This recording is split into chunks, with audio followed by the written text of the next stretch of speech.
Assalamualaikum warahmatullahi wabarakatuh. Perkenalkan, nama saya Muhammad Arga Saputra dengan NIM 170 yang akan menjelaskan terkait dampak konflik Iran dengan Amerika Serikat terhadap ekonomi dan bisnis internasional dari perspektif negara Iran.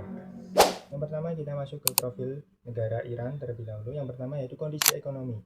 Iran merupakan negara dengan sistem ekonomi campuran yang didominasi oleh sektor energi seperti minyak dan gas, serta dipengaruhi kuat oleh kebijakan pemerintah. Secara umum, kondisi ekonomi Iran memiliki beberapa karakteristik. Yang pertama, yaitu ketergantungan tinggi pada sektor minyak dan juga gas. Jadi, sebagai sumber utama pendapatan negara tersebut. Kemudian yang kedua, mengalami fluktuasi pertumbuhan ekonomi akibat dari harga minyak dunia dan sanksi internasional. Kemudian yang ketiga, yaitu terbatasnya investor asing atau FDI karena konflik geopolitik dan sanksi dari negara barat. Selain itu, konflik geopolitik termasuk dengan Amerika Serikat itu menyebabkan ketidakstabilan ekonomi, tekanan pada nilai tukar dan inflasi, dan juga terhambatnya perdagangan internasional. Kemudian kita masuk yang kedua, yaitu posisi dalam perdagangan global.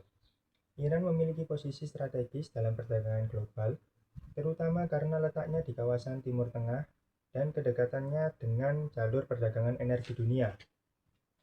Beberapa poin penting, yang pertama yaitu Iran merupakan eksportir utama minyak dan gas ke pasar global.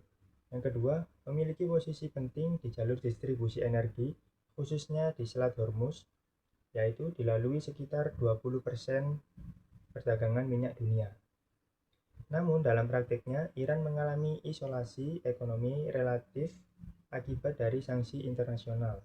Volume perdagangan global tidak optimal dibanding potensi yang dimiliki.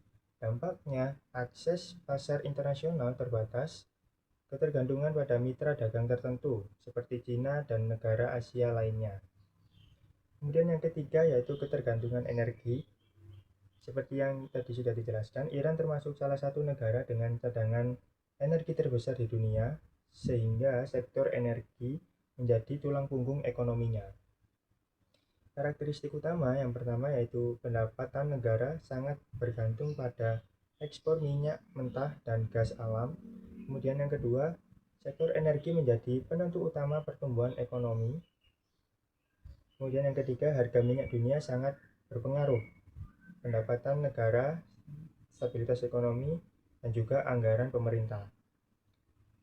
Jadi harga minyak yang akan diekspor ke pasar global itu sangat berpengaruh terhadap kondisi ekonomi Iran. Selain itu, ketegangan geopolitik di kawasan Iran sering berdampak pada kenaikan harga minyak global. Ancaman terhadap jalur distribusi seperti Selat Hormuz dapat mengganggu pasokan energi dunia. Kemudian kita masuk ke hubungan negara. Yang pertama yaitu hubungan diplomatik. Hubungan diplomatik Iran, terutama dengan Amerika Serikat, cenderung konflik sejak Revolusi Iran 1979. Beberapa poin penting, yang pertama yaitu setelah revolusi, Iran memutuskan hubungan diplomatik dengan Amerika Serikat. Hubungannya semakin memburuk akibat isu program nuklir Iran. Kemudian yang kedua, upaya diplomatik sempat terjadi melalui kesepakatan nuklir JCPOA 2015 yang melibatkan AS dan negara-negara lainnya. Namun hubungan kembali memburuk setelah Amerika Serikat keluar dari perjanjian tersebut. Selain dengan Amerika Serikat, Iran juga aktif dalam hubungan diplomatik dengan negara-negara lain, terutama dengan negara non-barat sebagai strategi untuk menghadapi isolasi. Intinya, Iran ini cenderung konflik dengan Amerika Serikat, tetapi adaptif dengan negara lain untuk mengurangi isolasi internasional. Kemudian hubungan yang kedua yaitu hubungan perdagangan. Dalam bidang perdagangan, hubungan perdagangan Iran sangat dipengaruhi oleh konflik dengan Amerika Serikat. Ciri utamanya yang pertama yaitu Iran mengalami sanksi ekonomi dari Amerika Serikat yang membatasi ekspor, terutama minyak dan gas. Sanksi ini menyebabkan yang pertama penurunan volume perdagangan internasional dan juga terhambatnya akses ke sistem keuangan global. Nah, Iran kemudian mengalihkan perdagangan ke negara-negara Asia seperti Cina, India, dan lain-lain dan juga negara yang tidak mengikuti sanksi Barat. Pada intinya, Iran terhambat oleh sanksi namun beradaptasi dengan mitra alternatif. Kemudian yang ketiga yaitu aliansi geopolitik. Dalam konteks geopolitik, Iran membangun aliansi sebagai strategi menghadapi tekanan dari Amerika Serikat dan sekutunya. Contohnya, Iran menjalin kerjasama strategis dengan Rusia, termasuk dalam bidang militer dan juga teknologi. Jadi Iran membentuk aliansi tandingan untuk menghadapi tekanan dari negara barat. Kemudian kita masuk ke dampak konflik. Yang pertama yaitu dampak ekonomi. Konflik antara Iran dan Amerika Serikat memberikan dampak besar terhadap kondisi ekonomi domestik, terutama ekonomi domestik Iran. Beberapa dampak utamanya yang pertama yaitu penurunan pertumbuhan ekonomi akibat sanksi ekonomi dari pembatasan ekspor. Dan yang kedua yaitu inflasi tinggi dan pelemahan mata uang karena tekanan dari eksternal. Kemudian yang ketiga, ketergantungan pada minyak membuat Iran sangat rentan terhadap konflik. Selain itu, konflik geopolitik menyebabkan ketidakpastian ekonomi jangka panjang.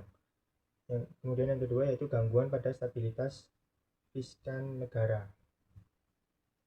Yang kedua yaitu dampak perdagangan internasional. Yang pertama, sanksi ekonomi membatasi ekspor minyak Iran ke pasar global.